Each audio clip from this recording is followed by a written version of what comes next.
Mateo capítulo 5, versos 3 al 12.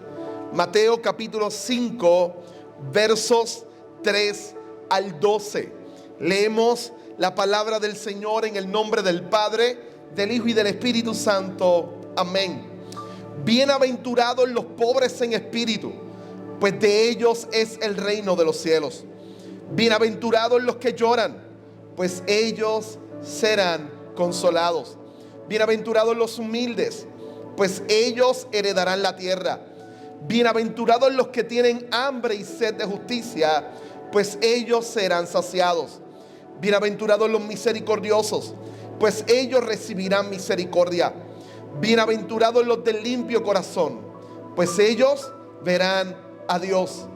Bienaventurados los que procuran la paz, pues ellos serán llamados hijos de Dios. Bienaventurados aquellos que han sido perseguidos por causa de la justicia, pues de ellos es el reino de los cielos.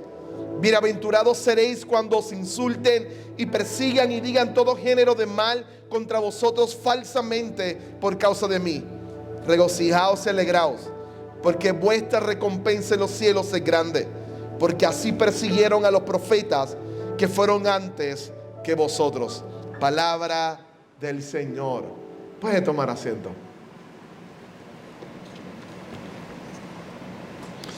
El domingo pasado comenzamos a estudiar esta gran porción de la Escritura denominada el Sermón del Monte, como una de las grandes porciones que vamos a estar mirando con relación al Sermón del Monte, que corresponde los pasajes de Mateo 5 a Mateo 7, como parte de nuestra serie Viviendo la Vida en el Reino. Y 4 cosas vale la pena recordar de lo que allí estábamos exponiendo, lo que la Escritura nos presenta. Número 1, y escúchenlo bien: las bienaventuranzas son una descripción del estado de vida de aquellos que viven en el reino de Dios. Esto nos lleva entonces a entender que no son la entrada al reino, sino la manera en la que aspiran a vivir aquellos que son parte del reino de Dios. Cuando miramos cada una de esas bienaventuranzas, no estamos diciendo que si yo cumplo, hago o realizo X o Y de lo que en el Sermón del Monte está, entonces puedo entrar en el reino de los cielos. No, estamos diciendo que aquellos que hemos sido alcanzados por la gracia del Señor y hemos sido introducidos en el reino de Dios, ahora somos capacitados por su Espíritu Santo para vivir a la altura de los valores del reino de Dios. Por lo tanto, las bienaventuranzas nos ofrecen una visión de lo que significa una vida floreciente o feliz a la manera en cómo Dios la ve. Es una invitación a que veamos cómo se ve la vida floreciente y feliz desde la óptica o la perspectiva de Dios. Número 3, nos dimos cuenta que las bienaventuranzas están divididas en 2 esferas o dimensiones relacionales. La primera, la relación de Dios con nosotros. Y ahí fue exactamente donde miramos las primeras 4 bienaventuranzas. La segunda, nuestra relación con otros. De manera que cuando tomamos por completo las bienaventuranzas, es una correcta exposición de la madurez cristiana. Una correcta exposición de la madurez cristiana. Una invitación a mirar una correcta relación con Dios y una correcta relación también con otros. En esa primera esfera nos percatamos entonces que la actitud que Jesús nos está invitando a adoptar está marcada por el reconocimiento de nuestra bancarrota.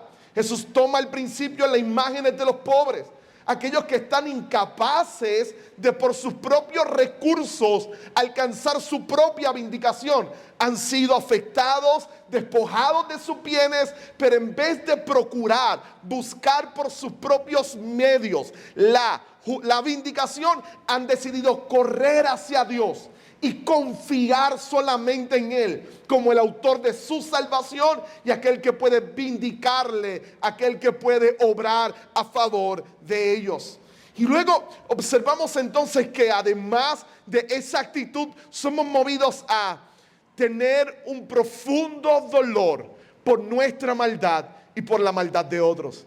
Mientras nos convertimos en ese pueblo que llora por su propia maldad, por su propio pecado y que procura una correcta relación con Dios, mientras nos entendemos en bancarrota, nos duele el pecado, miramos y anhelamos un corazón puro, observamos todo lo que Dios nos ha dado y nos convertimos en personas humildes. Gente que da gracias a Dios, porque aún mira lo que tiene y se da cuenta que no es merecedor de nada de lo que posee. Todo lo que tiene es por la gracia y la misericordia del Dios Todopoderoso. Cuando miramos entonces esa comprensión, ahora vamos a estudiar cómo Jesús pasa a la segunda esfera de relación, la esfera de nosotros con otros. Así que voy a utilizar el mismo modelo que utilicé en el sermón previo, es el mismo tema, la buena vida en el reino, la parte 2, porque estamos mirando las bienaventuranzas. Y lo primero que quiero que nos acerquemos es al modelo de Jesús. Cómo Jesús nos invita a vivir la vida en relación con otros. Desde el lente de Jesús, cómo se vive de forma correcta con otros. Jesús, va a continuar su exposición del florecimiento del reino de Dios, nos muestra entonces una serie de 4 características que van a apuntar a nuestra relación con otras personas. Y aquí están las 4 características que voy a presentarles hoy. De seguro las va a ver en la pantalla y vamos a ir mirándolas una por una. Estas 4 características son nuestras intenciones con otros. Jesús va a apuntarnos sobre cuál deben ser las intenciones correctas nuestras con otros. Luego nos va a decir cómo deben estar dirigidas nuestras acciones con otros. No solo nuestras intenciones, sino también nuestras acciones con otros. Luego nos va a invitar a mirar cómo deben ser nuestros objetivos al relacionarnos con otras personas. ¿Qué es lo que debemos buscar siempre? ¿Qué es lo que debemos anhelar? Y luego nos va a recordar cuáles van a ser o pueden ser nuestros resultados con otros. Comencemos con el primero, nuestras intenciones con otros. Comenzamos en este momento entonces con la exposición del pasaje y mira entonces lo que dice el verso 6, lo tienes ahí en tu boletín. Mira lo que dice el verso 6. Bienaventurados los que tienen hambre y sed de justicia, pues ellos serán saciados. Bienaventurados los que tienen hambre y sed de justicia. Una vez más, Mateo comienza con esa gran palabra, Macarios, con bienaventurado, que ya hemos declarado que es eso, es una declaración. Mateo no está diciendo va a haber una bendición, sino que floreciente son los que tienen hambre y sed de justicia. La imagen que Jesús utiliza es una imagen bien fuerte. En el primer siglo, las personas estaban conscientes por experiencia propia de las implicaciones del hambre y de la sed. Principalmente del hambre en la región de Palestina, en el norte más todavía, donde escaseaban las cosechas y debido a los impuestos que había que pagarle a las tropas del Imperio Romano, la cantidad de alimento que tenías para ti y tu familia era mínima. Más aún la sed. Los espacios para tener ríos que puedan tener agua potable o los lugares para poder beber también escaseaban grandemente.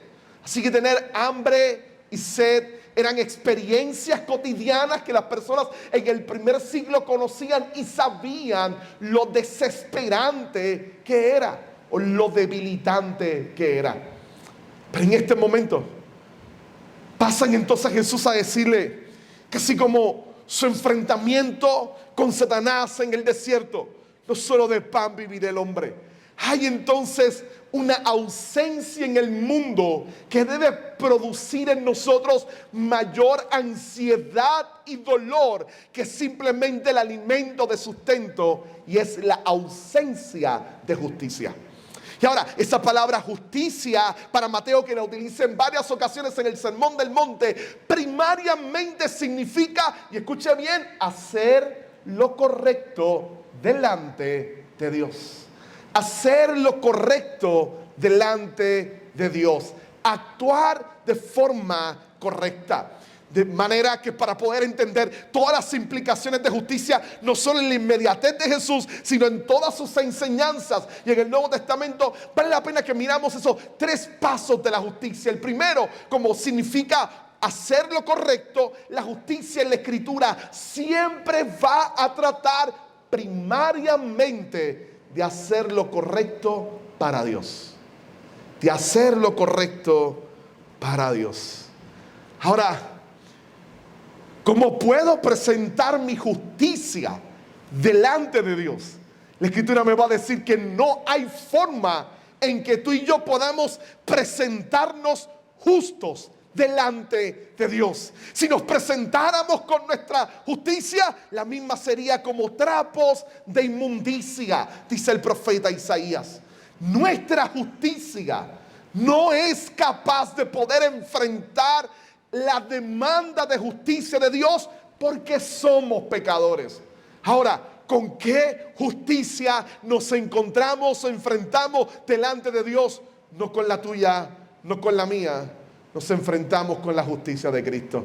Esa justicia que Cristo nos ha imputado, nos la ha transferido para que entonces al declararnos justos, porque Él murió por nosotros en la cruz del Calvario y al morir en nuestro lugar ha dado su justicia a nosotros para que entonces nos presentemos justos delante de Dios. Ese primer nivel de demanda está resuelto. Nos enfrentamos a Dios con la justicia de Cristo, que es perfecta y maravillosa. Y ahora, justificados pues por la fe, teniendo paz para con Dios, podemos entonces pasar a la segunda esfera de justicia. Empezar una relación correcta con Dios para hacer lo correcto delante de Dios. No comenzamos procurando, uniéndonos a un grupo de personas que buscan la justicia del mundo. No, comenzamos reconociéndonos que tenemos la justicia de Dios y que ahora entonces somos llamados y capacitados por Dios para hacer las cosas correctas delante de Él. Y hacer las cosas correctas delante de Él siempre va a implicar hacer las cosas correctas delante de otras personas. Como decía Jerry, para nuestra fe, toda nuestra vida debe glorificar a Dios. Todo lo que hacemos lo debemos hacer para gloria y honra de Dios. El creyente es aquel que continuamente procura el feliz, el bienaventurado, el floreciente en el reino de Dios. Es el que siempre está preguntando qué es lo correcto. Y él está deseoso de siempre hacer exactamente eso, hacer lo correcto. Por lo tanto, tenemos la justicia de Cristo, somos capacitados con el poder de Dios para hacer las cosas correctas y entonces, como tercer paso, buscamos trabajar y cooperar en pro de la justicia. El creyente va a mirar los desafíos del mundo. Siempre va a procurar inclinarse a favor de lo que es justo, de lo que es correcto, de lo que realmente promueve y manifiesta el carácter de Dios. Y es una empresa compleja y difícil.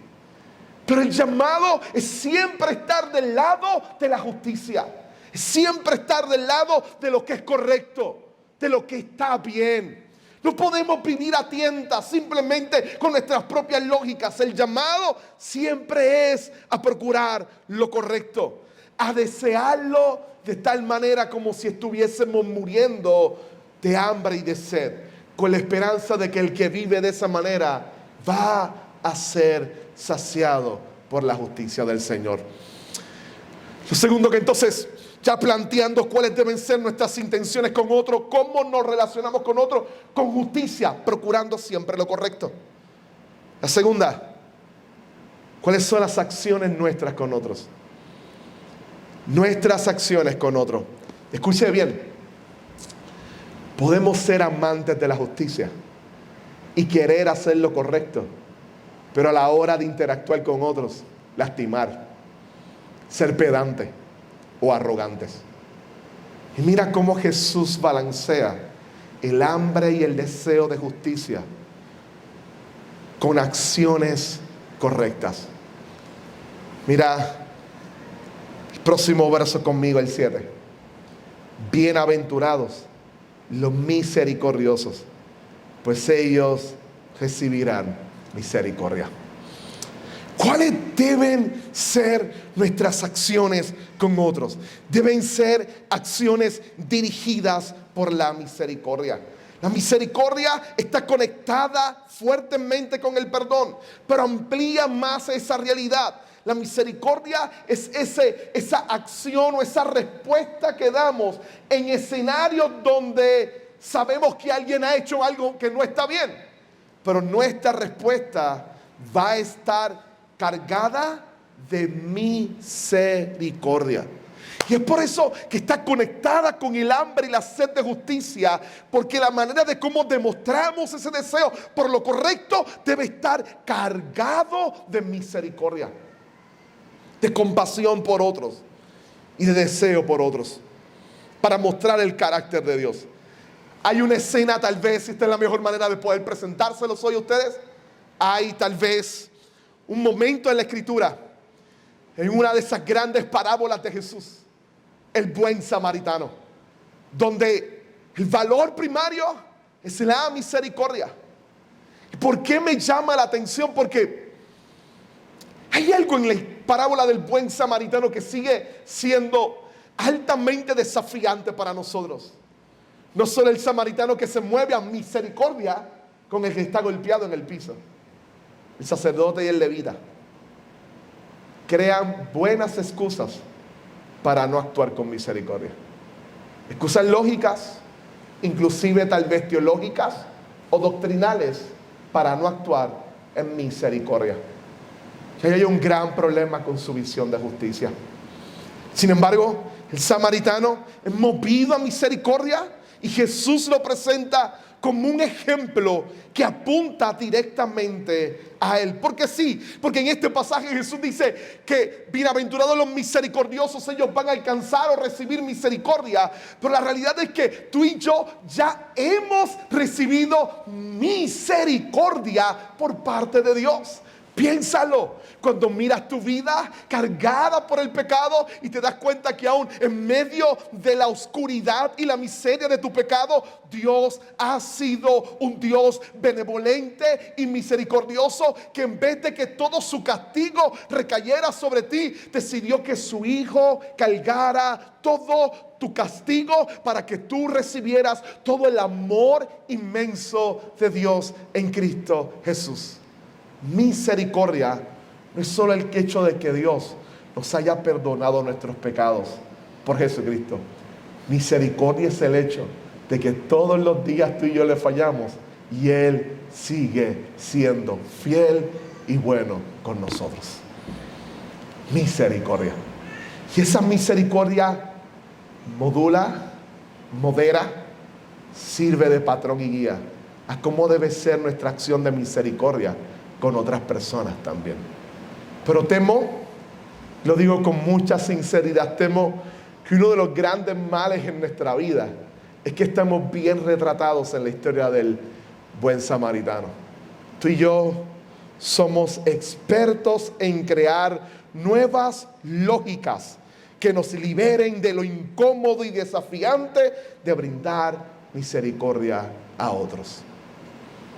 Tal vez no las del buen samaritano, pero sí somos buenos creando nuevas lógicas para ello. Es la manera de negarle la acción de misericordia a personas que tal vez no están en nuestra visión de vida. El llamado a mostrar misericordia es con todo, en particular aquellos que sus acciones tal vez para nosotros no merecen misericordia, en particular al pecador. Como muy bien ha dicho Sinclair Ferguson, la misericordia es tan importante en el cristiano porque logra aliviar las consecuencias del pecado en otras personas.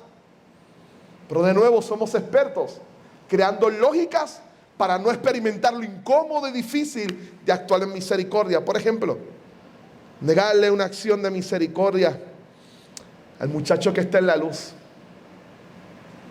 casi a punto de caerse al suelo, con su mano extendida, pidiendo dinero para droga. Es más fácil subir la ventana del carro y simplemente ignorar. ¿Por qué no?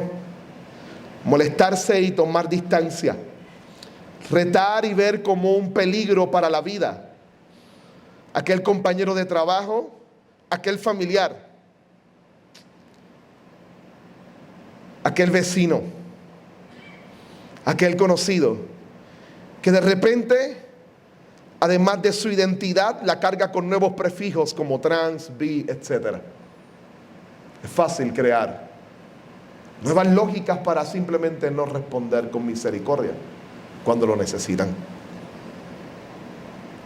Es más fácil correr hacia allá que aceptar el inmenso desafío de Jesús de responder con misericordia a aquellos aún a los cuales nuestra lógica nos dice no la merecen, porque tú y yo, querido hermano y hermana en Cristo, no merecíamos la misericordia de Dios que hemos recibido. Y aún no la merecemos. No solamente son nuestras acciones con otros, sino también nuestros objetivos con otros. Y de nuevo, este es lo bello de Jesús. Mientras nuestras intenciones de justicia deben estar dirigidas y moldeadas por nuestras acciones que son de misericordia, el objetivo de nuestras vidas está planteado.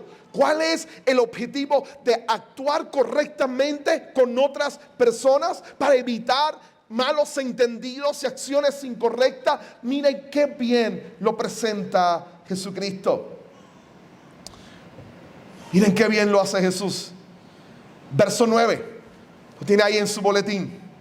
Bienaventurados los que procuran la paz, pues ellos serán llamados hijos de Dios. El llamado entonces de Jesús es el objetivo nuestro no es ganar el debate de que tenemos la razón. El objetivo nuestro no es nosotros ser exaltados por ser aquellos que siempre hacen las cosas correctas. No, el objetivo nuestro es siempre procurar que exista paz. Ahora, cuando leemos la porción como esta, nuestra inclinación es a pensar rápido en grandes acciones de paz, como trabajar para la ONU, ser parte de una organización que se dedica a evitar conflictos políticos en países, ser alguien que ha ganado algún renombrado título como el Premio Nobel de la Paz, o simplemente un gran activista que procura que las personas vivan en paz. Y fallamos si pensamos que se trata de esas cosas y no pasamos a un plano más cotidiano o individual. Déjenme hacerle una pregunta para que pueda ver cómo desde un plano más cotidiano e individual se percibe la idea de Jesús de llamarnos a ser pacificadores. Pregúntate, ¿es tu objetivo de vida vivir en paz con todo el mundo? ¿Ese es tu objetivo de vida? Seamos honestos, vivimos en una sociedad que le encanta, una sociedad a nivel global, pero nuestra condición latina la intensifica. Vivimos en una cultura, en vez de sociedad, en una cultura que le encanta, venera el chisme. No me mire así. Todos caemos en lo mismo, tarde, temprano, más temprano que tarde. Todos somos culpables de haber participado en algo como eso. Nos encanta. Es una gran tentación. Tú y yo padecemos de eso. Ahora, entonces, ¿cómo ser un pacificador? ¿Cómo ser alguien que procura la paz? Que procura la reconciliación. ¿Cómo ser alguien que la forma en la que vive es siempre procurando la paz? Hay un excelente libro clásico de Peacemaker y hay 4 ideas más o menos prácticas que quiero darte hoy de cómo siempre en medio de los conflictos evitar los chismes y convertirte en un pacificador. Vivir como alguien que vive el reino de Dios.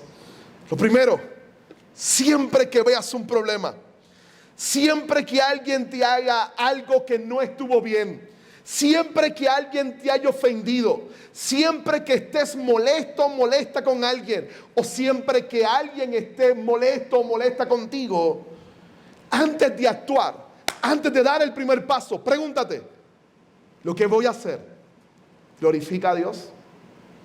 Esto es importante no solo para la sobrevivencia laboral y la sobrevivencia familiar, sino también para la sobrevivencia conyugal. Antes de responder, pregúntate, ¿lo que voy a hacer glorifica a Dios?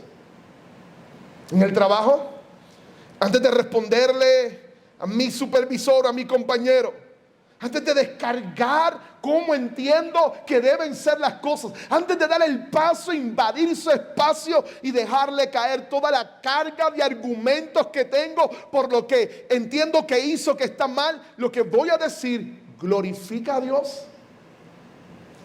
Segundo, siempre es bueno antes de responder buscar ayuda. Reconoce tu propia incapacidad y pregúntale a alguien con mayor experiencia lo que estoy haciendo. ¿Está bien? Esté abierto a la autocrítica. Nunca pienses que solo tú tienes la razón. No te ancles en el lugar de la víctima o de aquel que tiene la razón, el lado ganador. Es fácil correr siempre hacia el lado ganador y esquivar toda crítica. No responde la autocrítica. Piensa y examínate tú mismo, tus propias acciones, lo que ha pasado porque la otra persona es mala, o hay algo que también yo he hecho en lo cual yo también soy culpable y en lo cual yo también necesito aceptar y tratar primero. Jesús diría, es fácil mirar la viga de tu hermano o la paja de su ojo, porque la viga no la tiene tu hermano, la tienes tú. Él tiene una pajita, tú tienes una viga en el ojo. Esa capacidad rápido de enjuiciar. Autocríticate. Piensa en ti mismo. Y por último, ofrece el perdón y la reconciliación. Nunca le cierres la puerta a perdonar. Porque el Evangelio se trata exactamente de eso. Del perdón inmerecido de Dios a nuestras vidas. Déjeme dar esa última bienaventuranza de Jesús, porque mientras por un lado hemos mirado, de nuevo, hemos estado aquí conmigo mirando cada una de estas bienaventuranzas y vimos nuestra intención, nuestras acciones, nuestro objetivo. Déjeme pasar al final a nuestros resultados con otros en esta parte para luego hacer varias aplicaciones. Nuestros resultados con otros. ¿Sabe? De seguro pensarías que alguien que vive de esta manera y atiende, una persona que procura la justicia, que actúa en misericordia, que su objetivo siempre es la paz. Una persona así debe ser catalogada casi como un prócer. Alguien legendario, una persona de mucho respeto, una persona que deberíamos observar y admirar. Y pensamos que si logramos en la vida actuar así, parte del ser floreciente implica que lo que voy a recibir de otros va a ser el halago o el reconocimiento. Y qué difícil es saber que actuamos por lo correcto, de forma correcta en justicia, que nuestras intenciones es actuar con misericordia, con una palabra cálida, con acciones que puedan restaurar y edificar, que nuestro objetivo último es la paz. Lo que recibimos del otro lado es la indiferencia. Simplemente eso, indiferencia. Pero aquí está lo bueno. Si fuera indiferencia, solo fuera un sentimiento pasivo, Jesús se adelanta y complica esto y dice, no, puede ser que lo que recibas sea oprobio, persecución, intolerancia, aun cuando estés haciendo lo que es correcto delante de Dios. Mira las últimas dos bienaventuranzas conmigo. Míralas. Verso 10. Bienaventurados aquellos que han sido perseguidos por causa de ¿qué? de la justicia, de hacer lo correcto. Pues de ellos es el reino de los cielos. La 11 es igual que la 10, es una exención. Bienaventurados seréis cuando os insulten. Cuando os insulten y digan todo género de mal contra vosotros falsamente por causa de mí. Jesús te mira y te dice, mira cada una de esas expresiones de respuesta. Todas son activas. Te persiguen, te insultan, dicen todo tipo de cosas falsas contra ti, tratando de atacar tu carácter. Debes entonces en ese momento dejar de hacer lo correcto, dejar de tener misericordia, dejar de procurar la paz. No, Jesús te dice al contrario, regocíjate y alégrate, porque vuestra recompensa en los cielos es grande. Porque así persiguieron a los profetas que fueron antes de vosotros. Alégrate y regocíjate en el Señor. Ay, Jesús. Jesús. Ahora, déjenme pasar a hacer 2 o 3 aplicaciones con mi segundo punto, los modelos encontrados. Cuando miramos estas actitudes aquí, de los que viven en el reino de Dios y son florecientes, es lógico para nosotros pensar que esta manera de vivir bendice a otros. Y definitivamente esto es crecimiento y madurez. Y lo es. La manera en cómo nosotros creemos. Uno de los cambios fundamentales en la vida, piénselo, cuando uno es niño, piensa que el mundo gira alrededor de uno. Y si no te acuerdas que eso pensabas, de seguro no te acuerdas, tienes la experiencia cuando tienes un hijo. Ellos piensan que son el centro del mundo. Tienen hambre y gritan hambre, hambre, hambre, hambre, hambre. Y tú le puedes dar algo, pero si no es lo que ellos quieren, van a llorar y van a hacer súper retas porque entienden que lo que ellos pidan debe concretarse. Parte de madurar en la vida es cuando te das cuenta que ya no eres el centro del mundo de tus padres, ni del mundo a tu alrededor. Eres uno más en ese mundo. Y eso significa madurez. Te das cuenta que eres uno más en ese mundo. Pasa lo mismo en nuestra vida y relación con Dios. Madurez cristiana es cuando nos damos cuenta que no somos el centro del mundo, hay otras personas y nuestro llamado es estar ahí para ellas. Así que lo que Jesús está presentando es glorioso ahora. Es tan glorioso que todo ser humano tiene este sentido, aunque afectado, de convivencia y relacionalidad con otro, y sabemos lo que está bueno y lo que está mal.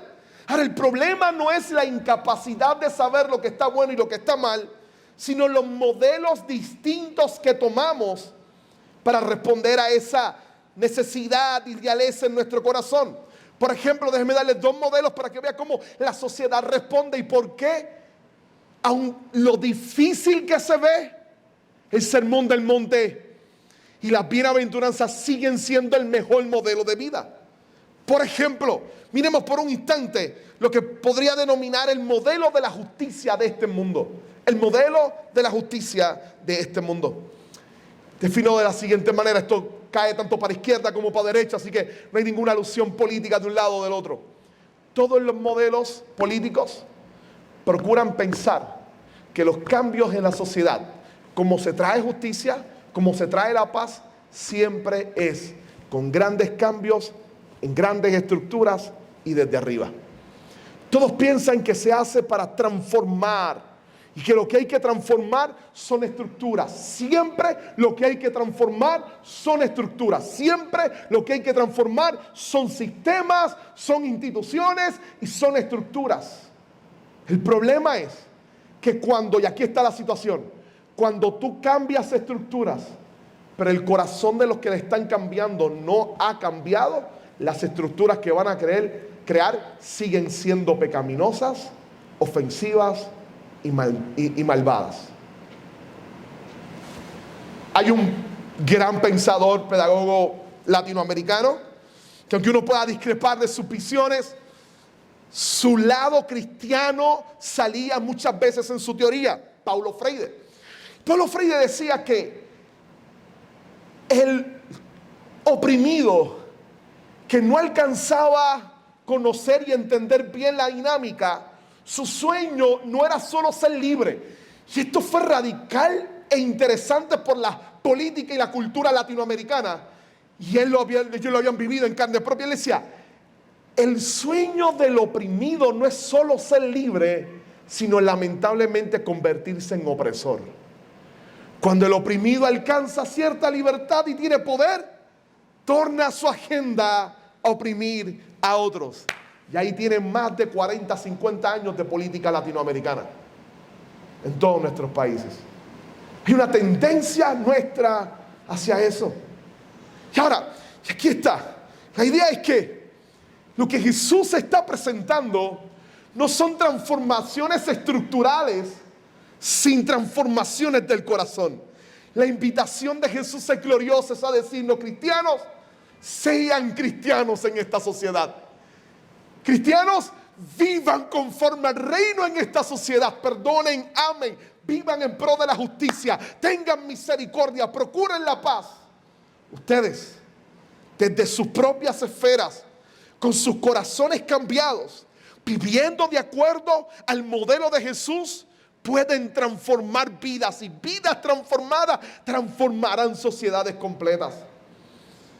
El movimiento de Jesús empieza en nuestros corazones. Tú y yo poniendo nuestro granito de arena. Tú y yo viviendo conforme al reino de Dios. El segundo modelo es el modelo de la indiferencia individualista. La otra manera en cómo esta sociedad, por un lado, los grandes activistas, cambiemos el sistema. Por otro lado, el problema de las nuevas generaciones.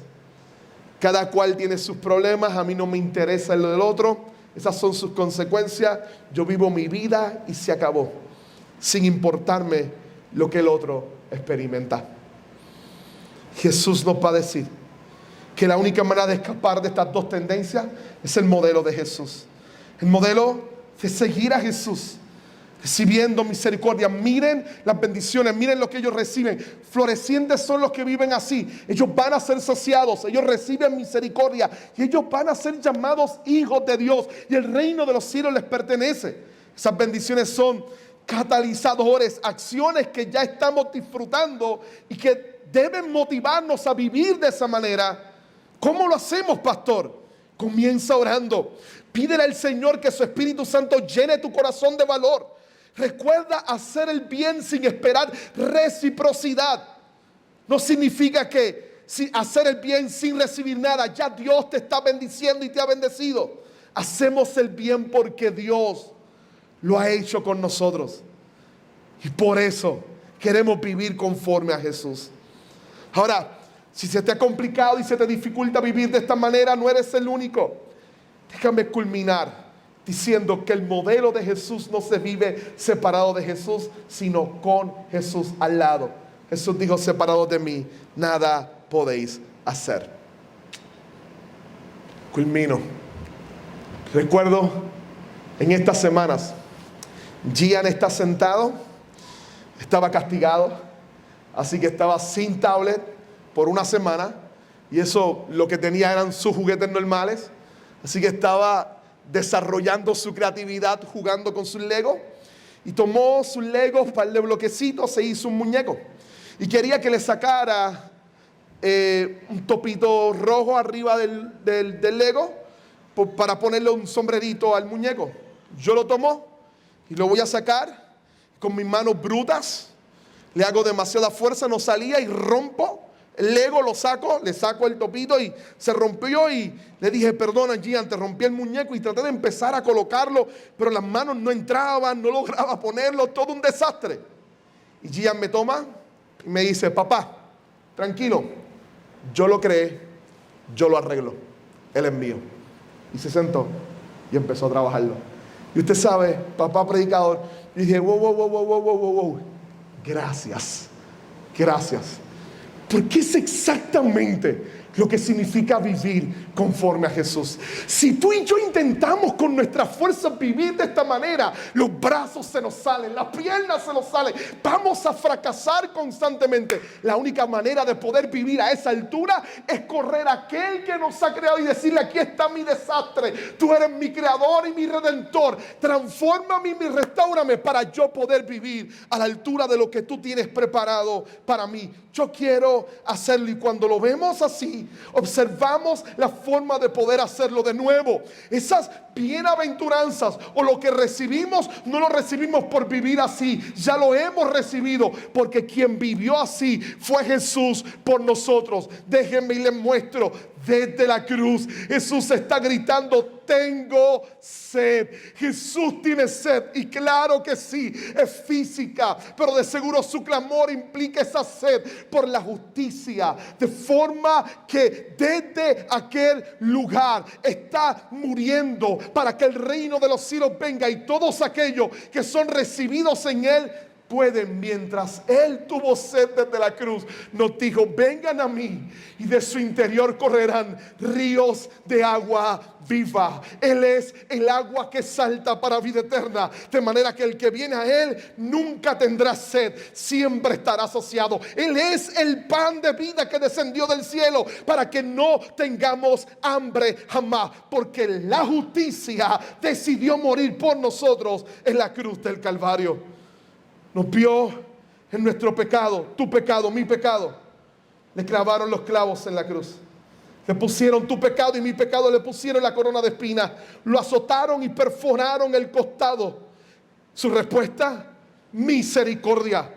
Desde la cruz, con su costado perforado, con su corona de espinas, con sus brazos sujetados con clavos, Cristo: perdónalos, no saben lo que hacen. Si quieres verlo de manera más clara, mira conmigo el Salmo 85:10 y cierro. La misericordia y la verdad se han encontrado. La misericordia, el carácter de Dios diciendo: quiero reunirme con ellos, pero su pecado está delante de él. La misericordia y la verdad de la necesidad del castigo por nuestro pecado se encuentran, y la verdad y esa misericordia se encuentran, y la justicia y la paz se han besado desde la cruz, donde Dios responde para entonces tener misericordia de nosotros, darnos su justicia, brindarnos su paz, invitarnos a vivir en su bienaventuranza. Jesús lo hizo por ti y por mí, por amor. Recipientes de ese amor, ahora somos capaces de decirle a él: por favor, obra en este corazón. Yo quiero ser un pacificador. Yo quiero ser alguien que anhele la justicia y anhele hacer lo correcto. Yo quiero ser alguien que siempre actúe brindándole misericordia a los demás. Ayúdame a que cuando así actúe y otros se levanten, no dejar de seguir actuando como pacificador, en misericordia y procurando hacer lo correcto. Que no sea vencido de lo malo, sino que venza siempre con el bien el mal. Ese es el llamado del Señor para nosotros.